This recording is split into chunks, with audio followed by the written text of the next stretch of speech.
Vamos a ver la introducción para el análisis de un circuito RLC resonante mixto. En este caso se trata de un circuito con dos ramas, una de las cuales, como vemos, tiene una L y una R, es decir, una reactancia inductiva y una resistencia como oposición. Bien, estos dos elementos los podemos considerar parte de una única bobina, en la cual esto representaría la parte de la reactancia inductiva y esta parte representaría la resistencia del hilo con el cual está construida esa bobina. Por lo tanto, en su conjunto podríamos considerarlo como un circuito LC paralelo. En este caso se acerca bastante al circuito real LC. Bien, como tenemos dos ramas en paralelo, tenemos que sumar sus tolerancias. Entonces debemos determinar la admitancia de esta rama y sumarlo con la susceptancia capacitiva de esta rama.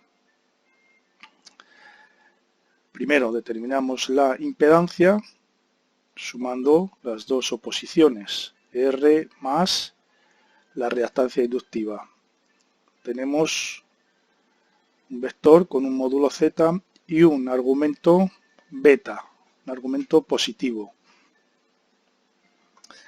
Determino la admitancia haciendo la inversa, la admitancia de esa rama haciendo la inversa de esa impedancia, y lo que obtengo ahora pues es un vector con un módulo, la admitancia que sea de esta rama, y un argumento, en este caso negativo, beta, pero negativo. Bien, esa admitancia lo puedo sumar ahora con esta susceptancia, ya que está en paralelo, y obtendría esta expresión que tengo aquí, en la cual ya obtengo la admitancia total del circuito con el phi del circuito, con el desfase que vamos a tener entre la V y la I total. Recordemos que cuando estamos trabajando con admitancias, el phi, si el phi es positivo, nos da un circuito que se va a comportar de forma capacitiva. Y si el phi, cuando estamos trabajando con admitancias, es negativo, el circuito va a ser un circuito que se va a comportar de forma inductiva. Justo lo contrario que cuando trabajamos con con impedancias. Bien, si reordenamos esta expresión de la I, obtenemos, para poner a un lado lo que es la parte real, es decir, separar la parte real de lo que es parte imaginaria. Vemos que aquí tenemos una parte imaginaria en este término y tenemos una parte imaginaria en este término también. Bueno, pues para dejarlo ordenadito y clarito ese número complejo, tenemos la parte real por un lado y como parte imaginaria nos va a quedar esto que tenemos aquí. Bien. Vamos a ver qué sucede en resonancia. Bien, para que el circuito esté en resonancia, es decir, que phi valga 0, el factor de potencia igual a 1, se debe eliminar en esta expresión de la admitancia, que es con la que estamos trabajando, se debe eliminar la parte imaginaria, de tal manera que solamente quede parte real y por lo tanto el phi del circuito valga 0. Para eliminar esta parte imaginaria, debemos igualar a 0 la expresión imaginaria, esto que tenemos aquí. Bueno, pues trabajando con esta expresión podemos despejar la frecuencia de resonancia de ella y obtendríamos esto que tenemos aquí para la frecuencia de resonancia. Si nos fijamos, ahora en resonancia la admitancia del circuito va a ser solamente la parte real, es decir, esto que tenemos aquí. Pero esto que tenemos aquí también lo podemos poner de otra manera. Fijémonos aquí en esta expresión que la inversa de r cuadrado más omega 0 cuadrado L cuadrado, esa inversa, si yo paso aquí este término que está aquí arriba, lo paso aquí dividiendo, me quedaría C dividido L. Es decir, que esto que tengo aquí, la inversa de r cuadrado más omega cuadrado, omega 0 cuadrado L cuadrado,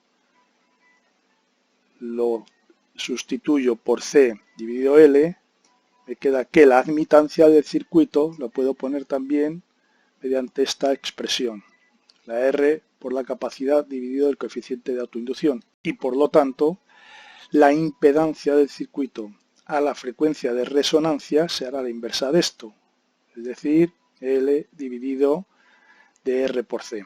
Ya tengo la admitancia y la impedancia justo a la frecuencia de resonancia.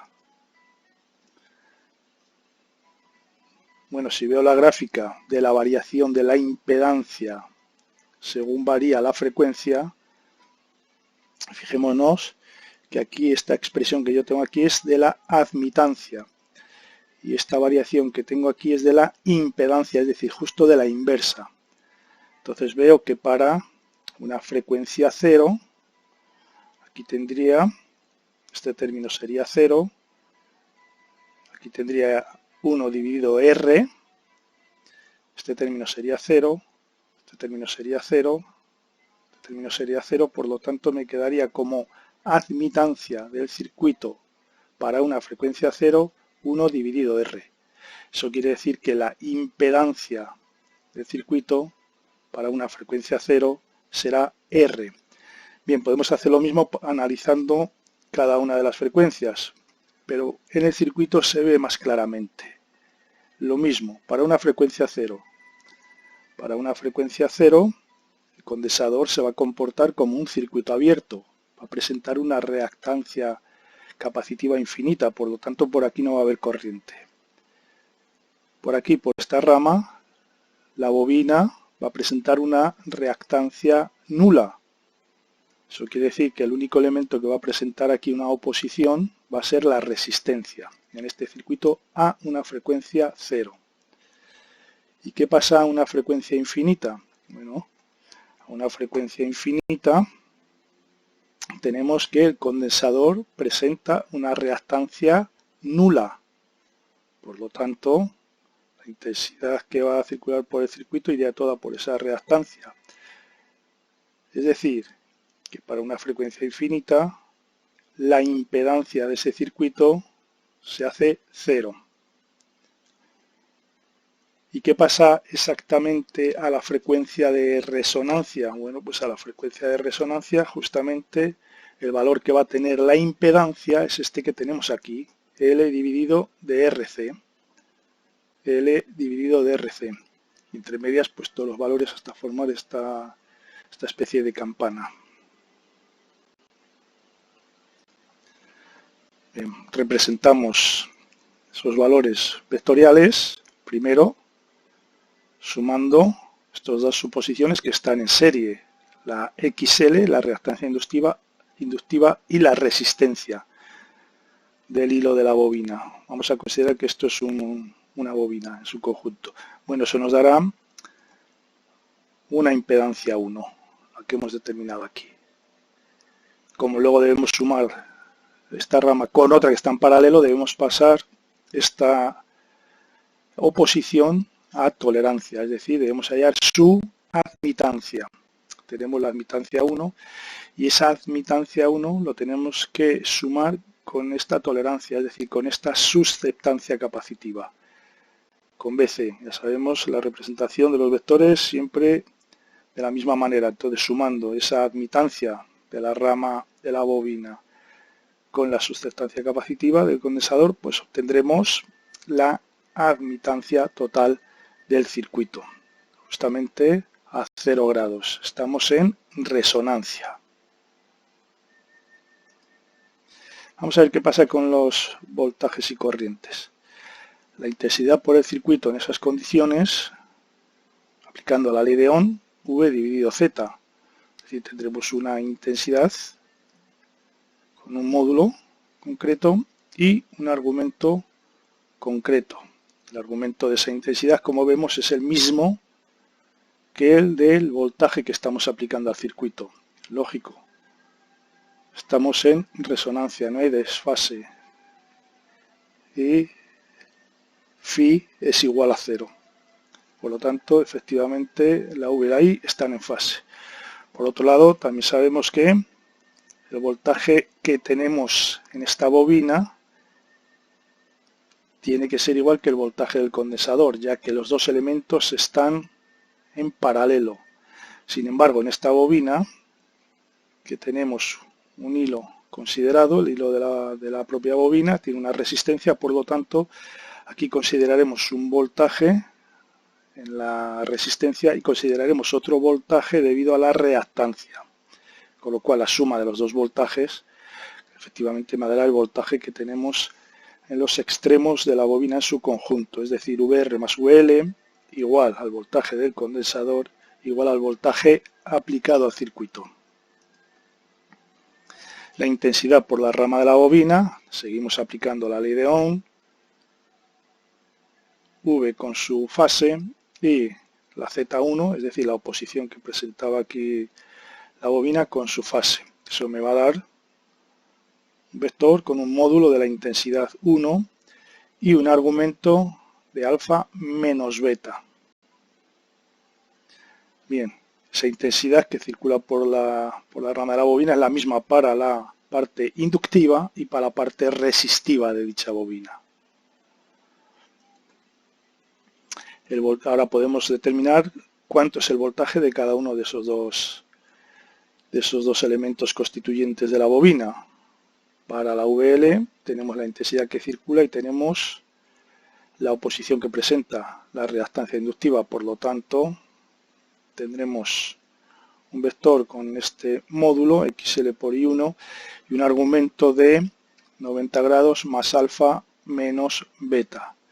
Si comparamos el voltaje en la bobina con la intensidad que circula por la bobina, como siempre comparamos el argumento, la fase, tenemos que para la intensidad es alfa menos beta. Para el voltaje es alfa menos beta y 90 grados positivos. Eso quiere decir que el voltaje en la bobina está adelantado 90 grados respecto a la intensidad que circula por la bobina. Como siempre, algo que ya sabemos. Y el voltaje en la resistencia, aplicando la ley de Ohm, pues R por la intensidad que circula por la resistencia. Me da un vector cuyo módulo R por I y un argumento de alfa menos beta. Si comparo este voltaje de la resistencia con la intensidad que circula por la resistencia, pues vemos que el argumento alfa menos beta es exactamente igual. Efectivamente, no hay desfase entre la intensidad que circula por la resistencia y el voltaje en la resistencia. Lo único que provoca desfase en esa rama es la bobina. ¿Y qué pasa con la intensidad por el condensador? Bueno, pues aplicando la ley de Ohm también llegamos a un vector que es, en este caso, hemos cogido la susceptancia capacitiva por V, cuyo argumento es 90 grados más alfa. Si comparamos este argumento con el voltaje aplicado al condensador, que tiene un argumento de alfa, pues vemos que la intensidad por el condensador está adelantada 90 grados respecto al voltaje que tenemos en el condensador, cosa que también sabemos. Bueno, pues de ahí sacaremos una gráfica que, como hemos visto, si ahí lo que representamos es exactamente lo que hemos obtenido de forma matemática, pues estará de esta manera. Tendremos un voltaje total aplicado con una fase alfa y una intensidad total por el circuito que estará en fase con ese voltaje, como corresponde a la condición de resonancia. Por otro lado, tendremos una intensidad que va por la bobina, la intensidad 1, es decir, esta intensidad que será la de la parte inductiva y la parte resistiva. Y tendremos también una intensidad que va por el condensador, de tal manera que si yo sumo las dos intensidades, lógicamente me tiene que dar la intensidad total. Si yo sumo la intensidad del condensador más la intensidad 1, esa suma me da la intensidad total, fase con el voltaje total. Y la intensidad que tenemos por la bobina va a estar en fase con el voltaje correspondiente solamente a la parte resistiva de esa bobina. Y por supuesto, esa intensidad va a estar retrasada 90 grados respecto a la parte inductiva de esa bobina, es decir, al voltaje que se queda en la parte inductiva de esta bobina real.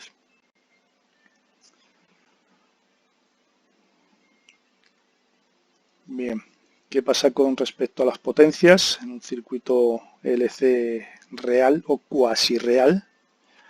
Pues tendremos lo de siempre, potencia activa, V por I por el coseno de phi. Phi, 0 grados en resonancia, por lo tanto V eficaz por I eficaz.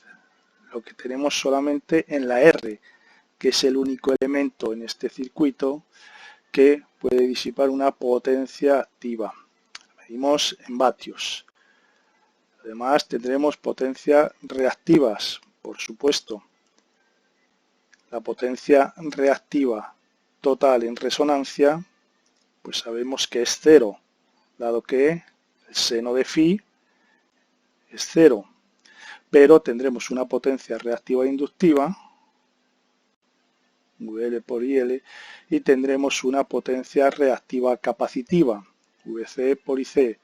Esas dos potencias, la QL y la QC, serán exactamente iguales. Ya sabemos cómo tenemos que representar los vectores correspondientes a cada una de esas potencias reactivas. Por lo tanto, la suma de esas dos potencias me da potencias reactivas, me da la potencia reactiva total que, como vemos, tiene que ser igual a 0. Y con la potencia total, la potencia aparente, pues vemos que en este caso se va a convertir en la potencia activa, la debida a la resistencia. Démonos cuenta que si la bobina fuera ideal, es decir, si no hubiéramos considerado la parte resistiva de dicha bobina, en el caso de potencias, por ejemplo, no habría habido potencia activa, no habría un consumidor de potencia activa.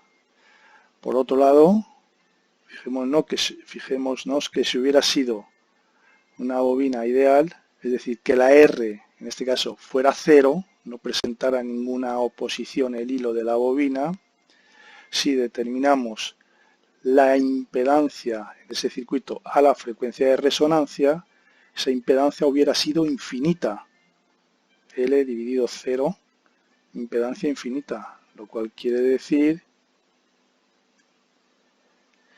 que la intensidad por el circuito a la frecuencia de resonancia hubiera sido 0.